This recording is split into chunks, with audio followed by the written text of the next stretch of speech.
Hi everyone, it is Anna here. Welcome back to the Notes. And today I want to sit down and talk about something that kept me up at night for the first 2 years of my son's life. And I know it is keeping you up too, because my inbox is absolutely flooded with this exact anxiety. We need to talk about the future, but not in the way you might think.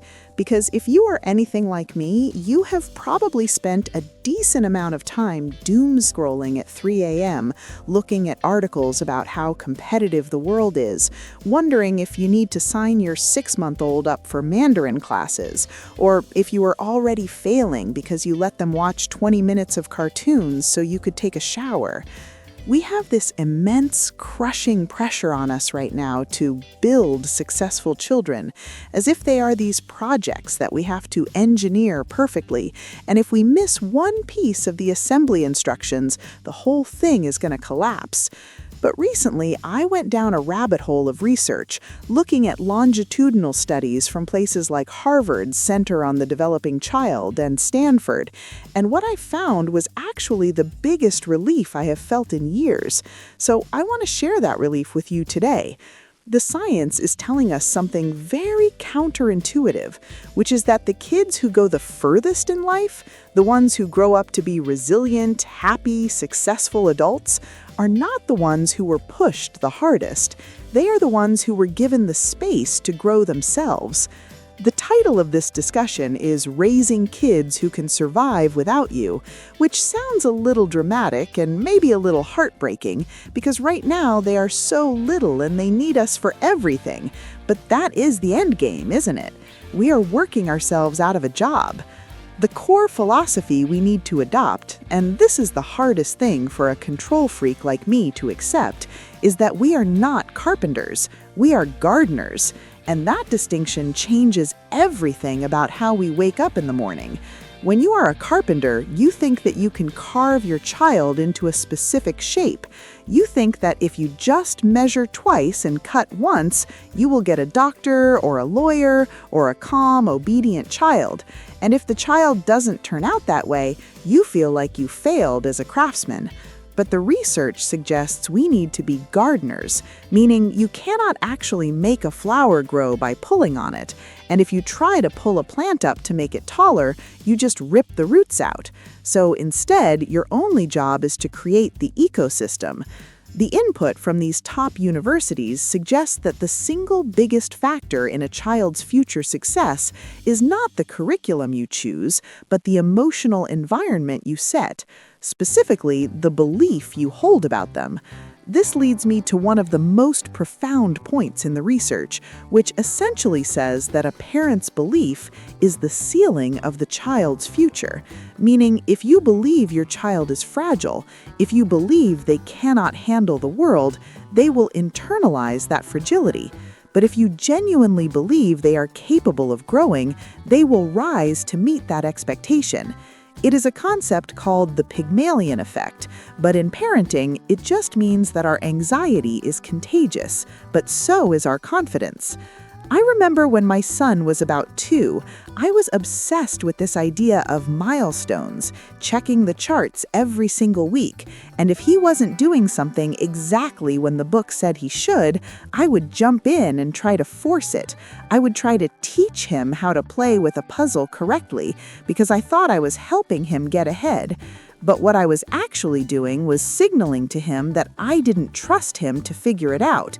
And the research shows that children who are constantly directed, the ones who have helicopter parents hovering over them, correcting every move, they actually end up with lower executive function skills later in life.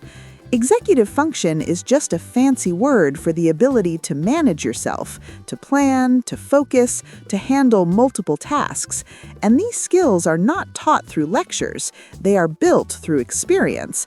And specifically, they are built through the experience of trying and failing without an adult immediately fixing it. We have to be willing to sit on our hands, which is physically painful for me sometimes. I literally have to clasp my hands behind my back when I see my child struggling to put on a shoe or open a wrapper, because my instinct is to swoop in and be the hero, to be the good mom who fixes it. But the good mom in that moment is actually the one who waits, the one who provides what psychologists call a safe base. This idea of the safe base is the second pillar of this gardening approach, and it is the paradox of independence, because you would think that to make a child independent, you should push them away or make them toughen up, but the opposite is true. The research from places like Yale and Cambridge consistently shows that children who are the most adventurous, the ones who go out and explore the world with confidence, are the ones who know exactly where their home base is, and they know that home base is rock solid. It's like an elastic band. If the anchor is strong, they can stretch really far without breaking. But if they feel like the anchor is shaky, if they feel like our love or our approval is conditional on them being good or smart, they will cling to us. They won't take risks. So creating a quality environment isn't about buying expensive educational toys. It's about cultivating an atmosphere where they feel safe enough to leave you and safe enough to come back when they crash and burn. We are trying to move away from this survival mode of parenting, where we are just trying to get through the day by ordering them around, and moving into this growth mode where we are constantly asking ourselves, am I doing this for them, or am I doing this to ease my own anxiety? And this brings us to the practical side of things, because it is all well and good to say, just trust them, but what does that actually look like on a Tuesday morning when you are running late for preschool and nobody has pants on?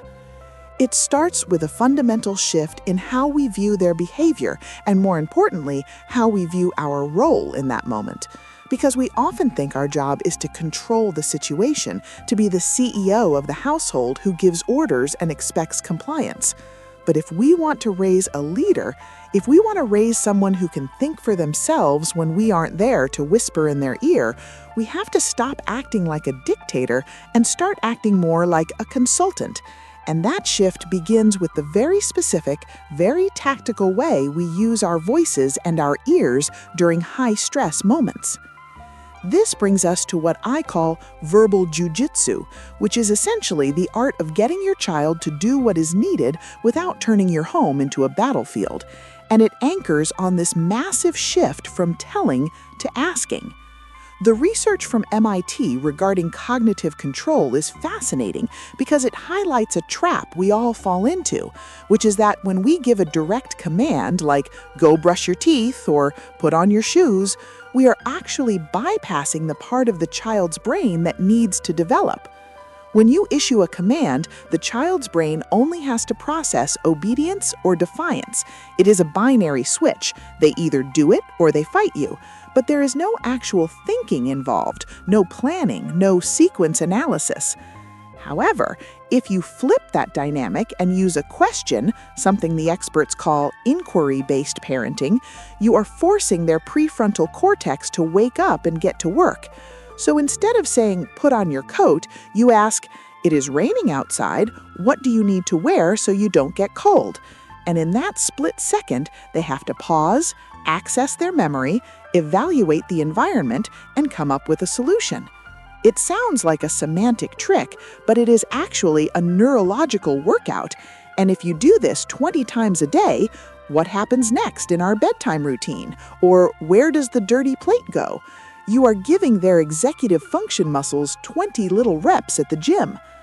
Now, I'm going to be real with you. This is infinitely more annoying than just barking orders, especially in the beginning, because when you are rushing to get out the door, you do not want to have a Socratic dialogue about footwear. You just want the shoes on the feet. It takes patience and it takes time, which is a luxury we often feel like we don't have. But we have to play the long game here, because if we are the external brain for them, if we are always the ones remembering the library book and the water bottle, they never develop that internal software for themselves. I used to be the mom who would narrate my son's entire life. Watch out for that step, hold your cup with 2 hands, say thank you, and I realized I was exhausting myself while creating a passive child who waited for cues before acting. The input from these university studies suggests that by simply closing our mouths and waiting, we give them the greatest gift possible, which is the realization that my thoughts have value. This links directly to the habit of listening until they are completely finished without interrupting to correct them or teach a lesson, which is agonizingly hard because kids tell the longest, most meandering stories that make absolutely no sense.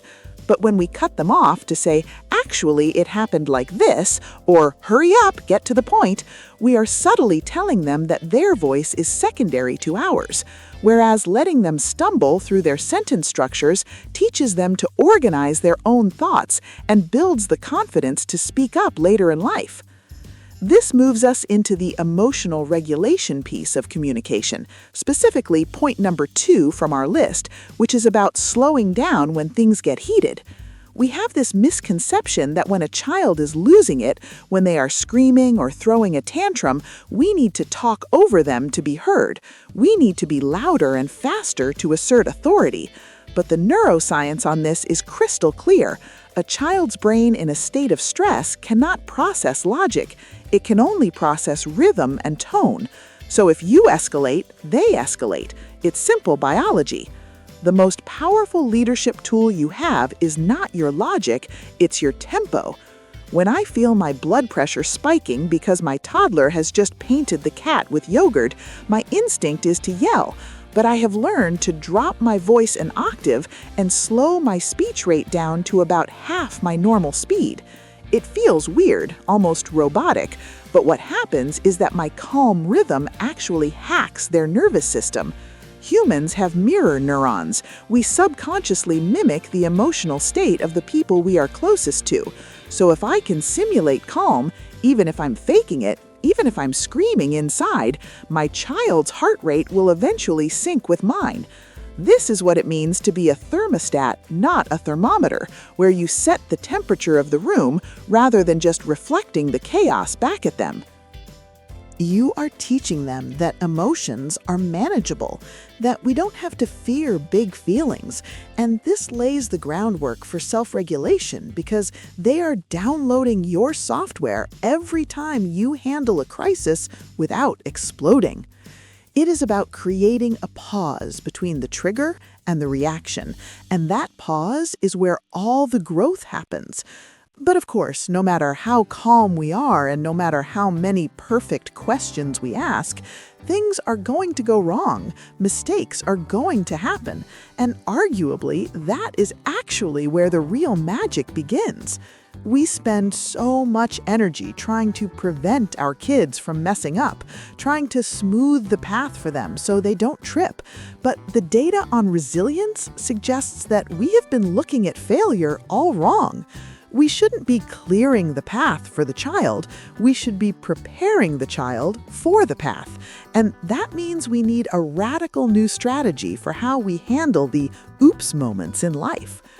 This brings us to the OOPS strategy, or what I like to call the immunization approach to failure. And this is absolutely critical because we are currently facing an epidemic of perfectionism in young adults. I read this terrifying statistic recently about college students at these elite universities who are brilliant, they have straight A's, they are captains of every team, but the moment they get a B- or face a minor rejection, they completely fall apart. They spiral into anxiety and depression because they have never developed the muscle memory for recovering from a stumble. They are fragile because they were protected from failure their whole lives. So when the real world finally hits them, they don't have the antibodies to handle it. This is why we need to look at small mistakes, spilled juice, a forgotten homework assignment, a lost toy, as annoyances that we need to prevent, but as vaccines. When a child makes a small mistake and deals with the natural consequence, they are getting a low-dose exposure to the virus of failure, and their system learns how to fight it off, how to say, okay, I messed up, I can fix this, the world didn't end. If we constantly intervene to prevent the mistake, if we run the forgotten lunchbox to school every single time, we are keeping them in a sterile bubble, and we are practically guaranteeing that they will get sick later when the stakes are much higher, like when they mess up a project at their first job or go through a breakup. We have to get comfortable with the mess, and I mean that literally and metaphorically, because the research from Stanford on the growth mindset by Carol Dweck is the gold standard here, and it fundamentally changes how we should be praising our kids. Most of us, with the best intentions, tell our kids, "You are so smart, you are so talented, you are a natural," thinking we are building their self-esteem, but we are actually building a trap. When you praise a child for a fixed trait like intelligence, you are teaching them that their value is tied to being smart. So the moment they struggle with a hard math problem, they panic because they think, if I can't do this, I must not be smart anymore. They stop taking risks. They choose the easy puzzles because they want to keep the smart label. The shift we have to make is to praise the process, not the person. So instead of, "You are so smart," we say, "I saw how hard you worked on that problem," or "I love the strategy you used to figure that out," or "Wow, you didn't give up even when it got frustrating." It sounds like a subtle tweak, but it rewires the brain to associate pride with effort rather than innate talent, which means when things get hard, they don't crumble, they just work harder. But here's the kicker, and this is the part that hit me the hardest when I was reading through the studies. We cannot just teach this mindset, we have to live it, and that means we have to let our kids see us fail. We have this instinct to hide our struggles from our children. We want them to see us as these omnipotent, perfect beings who have everything under control, but that actually sets an impossible standard for them. If they never see you struggle, they assume that adulthood means being perfect, and since they know they aren't perfect, they feel inadequate. One of the best things I ever did was start narrating my own failures at the dinner table. I would say, "Guys, I really messed up at work today. I sent an email to the wrong person and I felt so embarrassed." And then, this is the crucial part, I would explain how I fixed it. So I took a deep breath, I apologized, and I sent the correct file. And it turned out to be okay. By doing this, we are demystifying failure. We are showing them that a mistake is not a dead end, it's just a plot twist, and that resilient people are not people who never fall, they're just people who know how to get back up. I remember one specific evening where I was trying to cook a new recipe and I completely burned it. The kitchen was full of smoke, the alarm went off, the dog was barking, it was chaotic. And my old instinct would have been to get angry, to snap at everyone, and to try to hide the evidence. But I looked at my son, who was watching me with wide eyes, and I realized this was a teachable moment. So I just laughed. I said, "Well, that didn't go according to plan, did it? Looks like we are having cereal for dinner." And the relief in the room was palpable. We sat on the floor eating cereal and laughing about the burnt chicken, and that memory is now a core memory for him, not because of the food, but because he saw that Mommy failed and the world kept turning. The mood didn't turn toxic, and we could still find joy in the mess.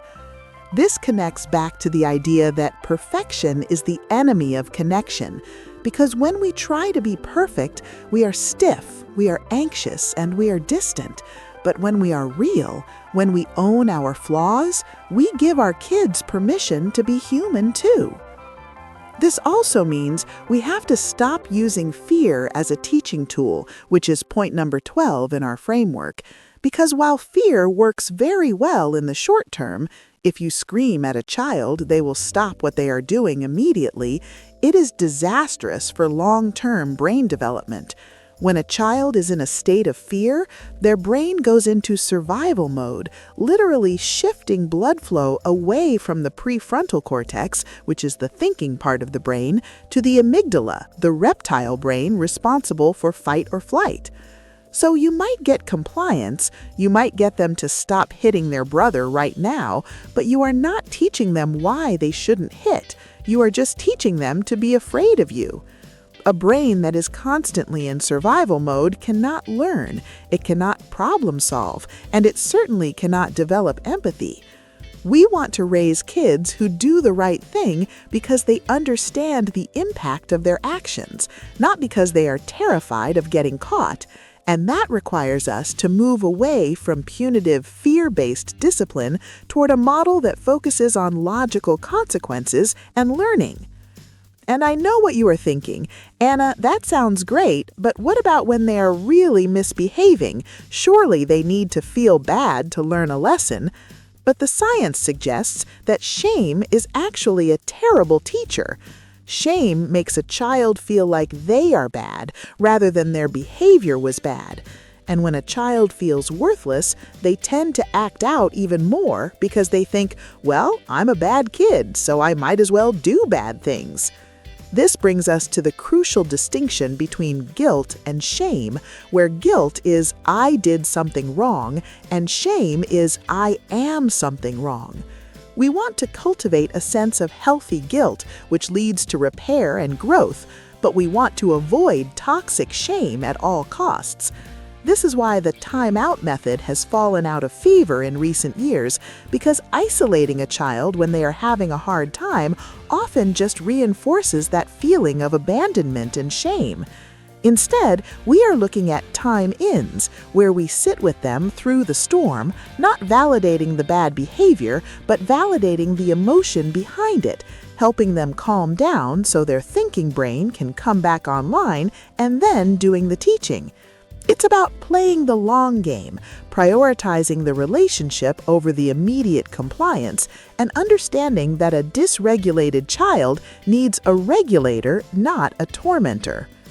But dealing with failure and mistakes is only half the battle. The other half is dealing with the tidal wave of emotions that comes with it. We've covered how to react when things go wrong logistically, but what about when things go wrong emotionally? What about when the big feelings hit and it feels like the whole house is going to explode? This leads us directly into the concept of emotional hygiene, which is something we rarely talk about, but is just as important as brushing teeth or washing hands. Because if we don't teach our kids how to clean up their emotional messes, they carry that residue with them into every relationship they will ever have. Emotional hygiene begins with a fundamental shift in how we interpret the noise coming out of our children.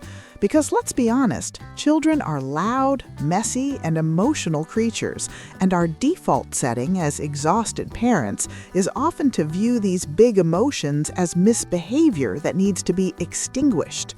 We treat a tantrum like a fire that needs to be put out immediately so we can get back to the peace and quiet. But the input from the Yale Child Study Center suggests we need to stop looking at emotions as the enemy and start looking at them as data. Think of your child's emotional outburst like the check engine light on your car dashboard. When that light comes on, you don't take a hammer and smash the dashboard to make the light go away. You open the hood to see what is wrong. But with our kids, when they start crying over the wrong color cup or screaming because we cut their toast into triangles instead of squares, we tend to smash the dashboard. We say, "Stop crying. It's not a big deal. Don't be a baby." We are trying to suppress the signal rather than understanding the cause, and this teaches the child a very dangerous lesson that their internal navigation system is broken and that their feelings are inconvenient to the people they love. The goal here is not to make the feelings go away, but to help the child decode them, to say, wow, you are really frustrated because you wanted the blue cup. That feels really big right now, which validates their reality even if you have zero intention of giving them the blue cup. This leads us to one of the most critical distinctions in parenting psychology, which is separating the child's identity from their behavior, or point number 17 in our framework. It is so easy in the heat of the moment to slip into using labels, to say, you are being a bad boy, or why are you so naughty, or you are so messy. The problem with these labels is that children are meaning-making machines who take everything literally. So when you say, you are bad, they don't hear, my behavior right now is unacceptable. They hear, I am a defective person.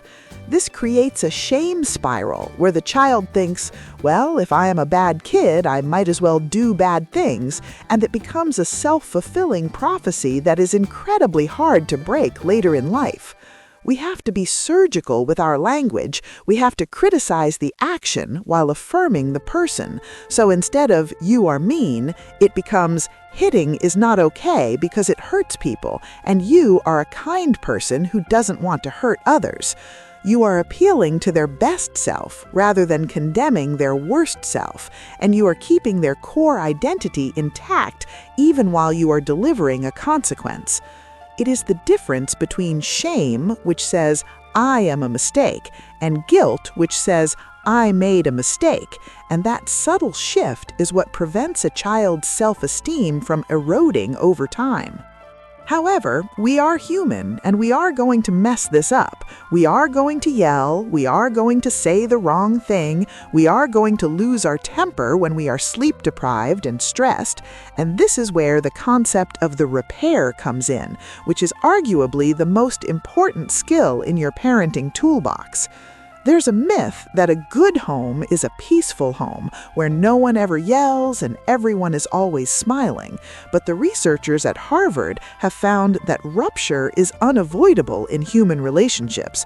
We are constantly misattuning to each other. The magic happens in the repair, in the coming back together after the conflict.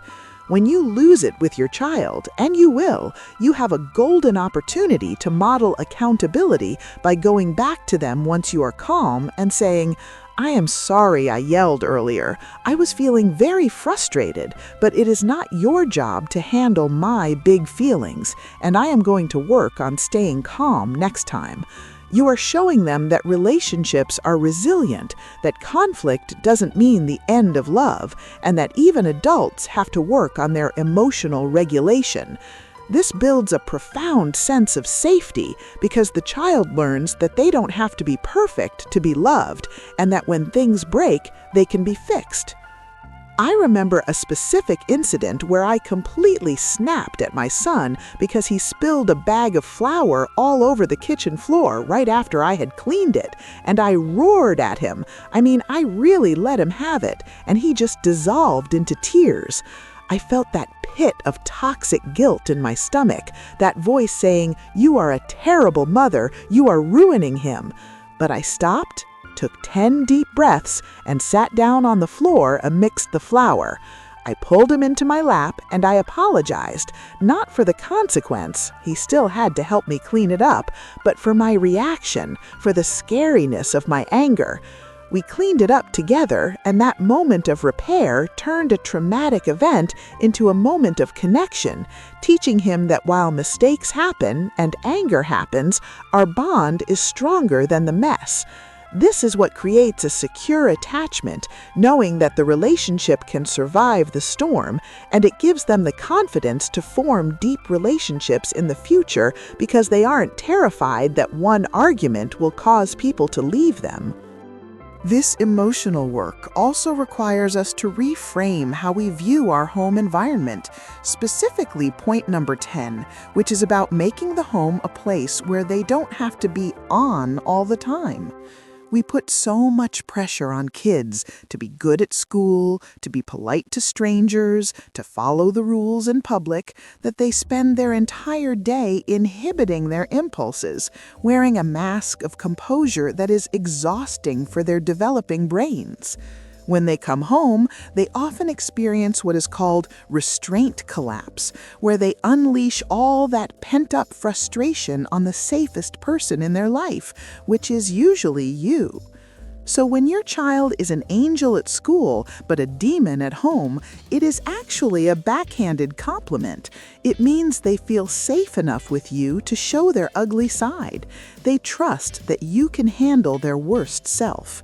If we demand that they be perfect at home, too, if we don't give them a backstage area where they can be grumpy, messy, and irrational, they burn out, or they start hiding their true feelings from us completely. We need to normalize the idea that home is the place where you can exhale, where you can be imperfect, and where you are loved not for what you achieve or how well you behave, but simply because you exist. But emotional hygiene isn't just about soft feelings and cuddles. It is also about teaching them to respect the emotional boundaries of others. And this links to the idea that we cannot be their only source of regulation forever. Eventually, they need to learn to self-soothe, not by being ignored, but by being given the tools to understand their own internal landscape, so they don't grow up to be adults who need a partner to manage their emotions for them. We are trying to raise adults who can say, "I am feeling anxious right now," instead of adults who just scream at their spouse. And that starts with us validating their feelings today, repairing the ruptures we cause, and separating their worth from their temporary loss of control. It is slow, repetitive work, often unrewarding in the moment, but it builds the emotional infrastructure that will support every other success in their life. And once we have established this emotional safety, once they know that their feelings are valid and that our relationship is secure, we can start to loosen the reins on the practical side of their lives. We can move from being the emotional anchor to being the architect of their independence, giving them the space to exercise their own will, because a child who feels safe is a child who is ready to take risks and make choices. This transition from emotional security to practical autonomy is the natural progression of growing up, but it is also where we often get stuck because giving them control feels like losing control ourselves. However, if we want them to navigate the world without us, we have to start handing over the steering wheel, one small turn at a time. This brings us to the architecture of autonomy, which is honestly the part of parenting that requires the most bravery on our part because it involves actively resigning from our position as the dictator of their universe. We spend the infancy stage doing absolutely everything for them. We choose their food, their clothes, their sleep schedule. We literally move their bodies from point A to point B. And it is very easy to get stuck in that mode, to continue being the external brain for them long after they are capable of thinking for themselves. But the research from MIT on decision-making is stark. The neural pathways for making good choices are only built through the act of making choices. If we make every decision for our child, from what they wear to who they play with, we are denying them the necessary reps they need to strengthen that muscle. And we end up with 18-year-olds who call home to ask if they should eat pizza or salad because they are paralyzed by the freedom of adulthood. We have to start seeing every minor choice in a toddler's day not as a hassle to be managed, but as a training simulation for the major life decisions they will make 20 years from now. The strategy here is what I call the illusion of control, or the limited choice method, which satisfies their desperate biological need for power without turning your house into an anarchy. You don't ask an open-ended question like, "What do you want for breakfast?" because that is overwhelming for a developing brain, and they will inevitably ask for ice cream, leading to a fight. Instead, you curate the environment and offer two acceptable options.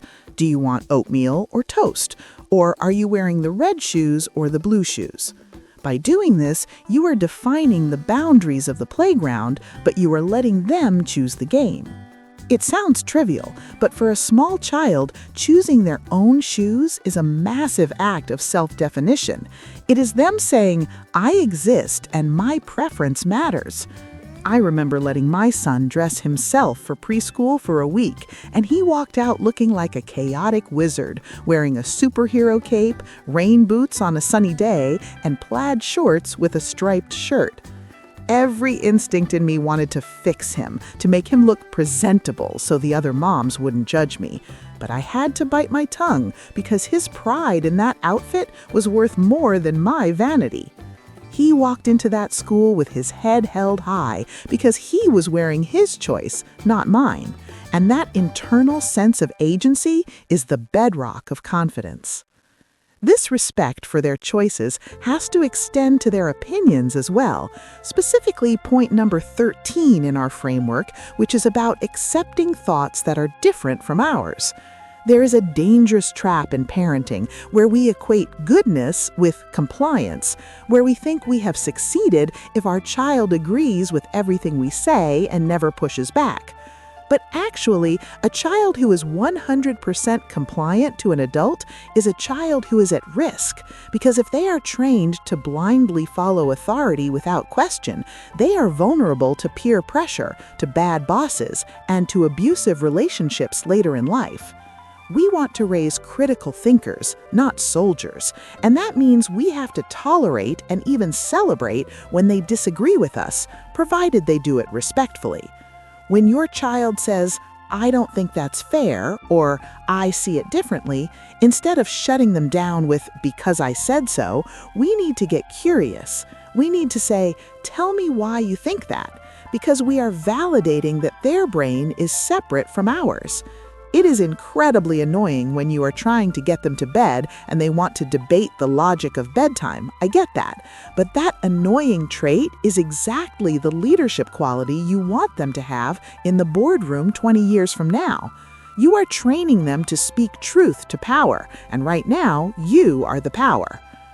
This naturally flows into the concept of boundaries, but not just the boundaries we set for them, the boundaries we allow them to set for themselves, specifically regarding their own bodies. This is a modernization of point 19, and it is a non-negotiable in the current parenting landscape in the UK and US because it is the foundation of consent culture.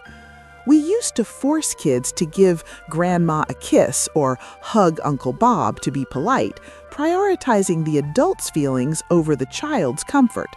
But we now know that teaching a child they must surrender their bodily autonomy to please an adult is a dangerous lesson.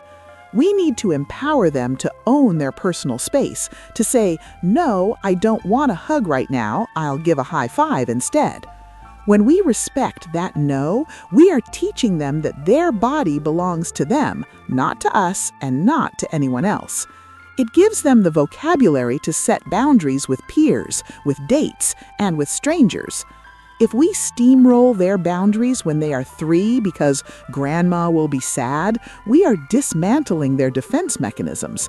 It's awkward to tell a relative, "We don't force hugs in our family," but protecting your child's sense of agency is infinitely more important than avoiding an awkward Thanksgiving moment. However, giving them autonomy doesn't mean abandoning them to chaos. It means shifting our role from manager to consultant. A manager micromanages every task, but a consultant provides resources and guidance when asked. We want to encourage them to solve their own problems, which links back to the idea of believing in their capacity for growth. When they come to us whining that they are bored, or that they can't find their toy, or that they don't know what to draw, our instinct is to solve it. Here is an iPad. It is under the couch. Draw a dog. But by doing that, we are robbing them of the opportunity to tolerate discomfort and innovate a solution. Boredom, in particular, is not a problem to be fixed. It is the fertile soil of creativity. The research shows that constant entertainment actually stunts imagination because the brain never has to work to amuse itself. So when they say, "I'm bored," the best response is a cheerful, "I love being bored." It means you are about to think of something amazing to do. And then you walk away. You leave them in the discomfort, and trust me, they will whine for 5 minutes, but eventually they will pick up a stick or a box or a crayon, and they will invent a world. This architecture of autonomy is about playing the long game, realizing that the inconvenience of a stubborn, independent 3-year-old is the price you pay for a capable, independent 30-year-old. We are slowly removing the scaffolding, checking to see if the building stands on its own, and then removing a little more. It is terrifying because we want to protect them from every bump and bruise, but we have to remember that a ship in a harbor is safe, but that is not what ships are built for. We are building them for the open ocean, and that means we have to let them practice steering while the waters are relatively calm. But there is one final piece to this puzzle, one critical element that underpins everything we have talked about, and it is the one thing we are most likely to steal from them in our modern, hyper-competitive world. We have talked about space and choices and emotions, but we haven't talked about time, and specifically the destructive nature of rushing a child through their own childhood. This brings us to the final and perhaps the most poignant pillar of our discussion, which is the unrushed childhood, or the radical act of slowing down in a world that is obsessed with speed. We are currently living in a culture that treats childhood like a race to the finish line, a competitive sport where the prize goes to the fastest baby to walk, the earliest toddler to read, and the youngest child to master the violin. We are inundated with messages that say earlier is better, that if we don't stimulate their brains with flashcards at 6 months old, they will fall behind. And that anxiety drives us to fill every waking moment of their lives with structured activity.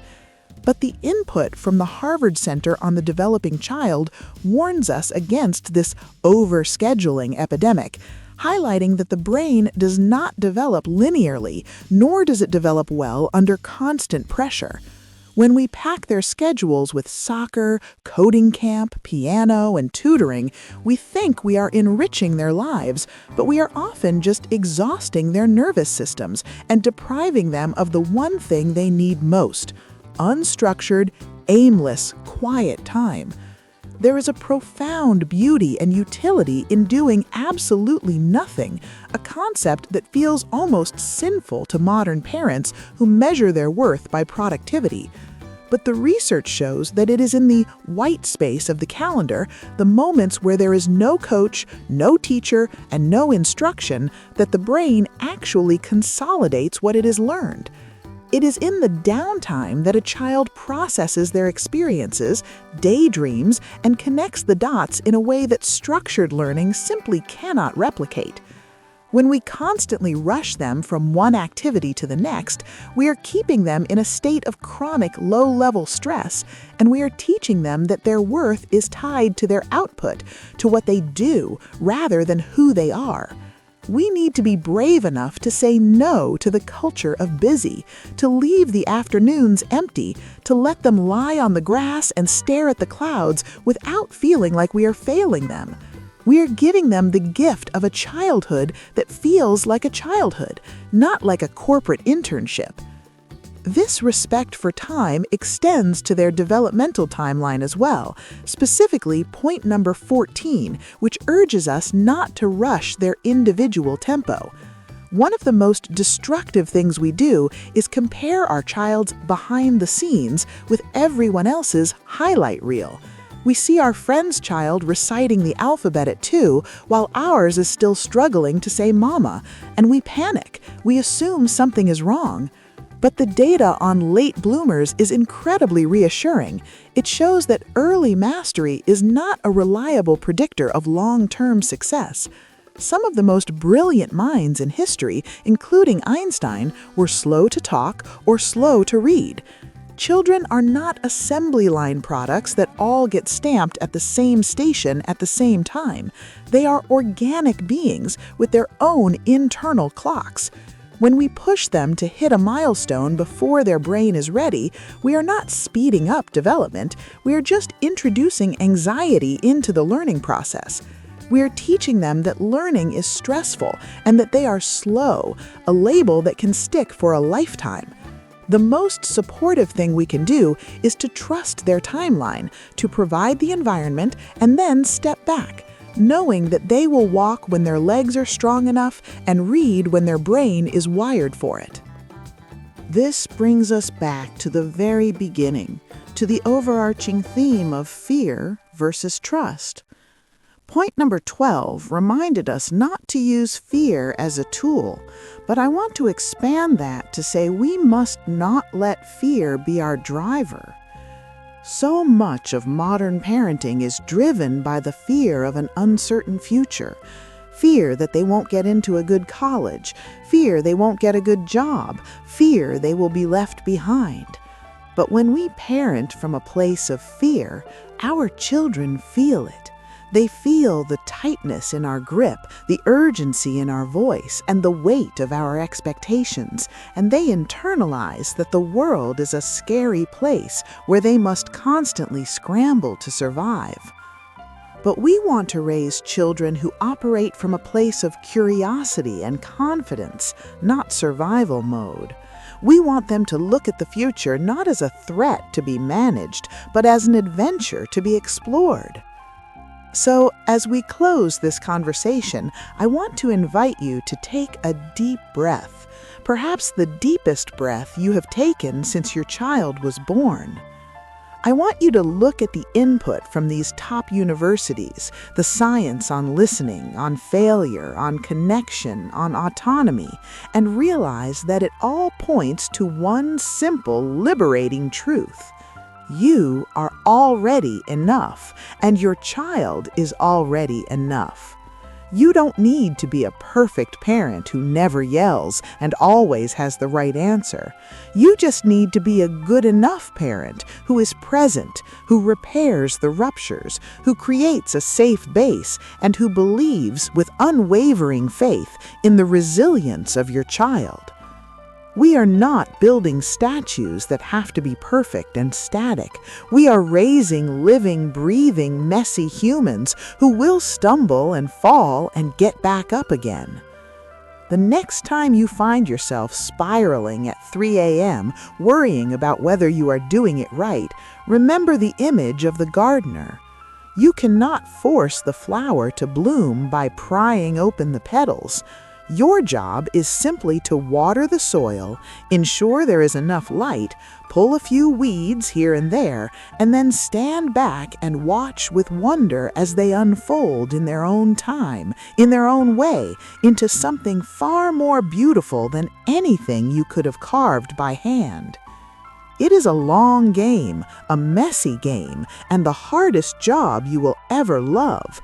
But looking at the research and looking at the little face sleeping in the next room, I can promise you this: the kids are going to be all right, and so are we.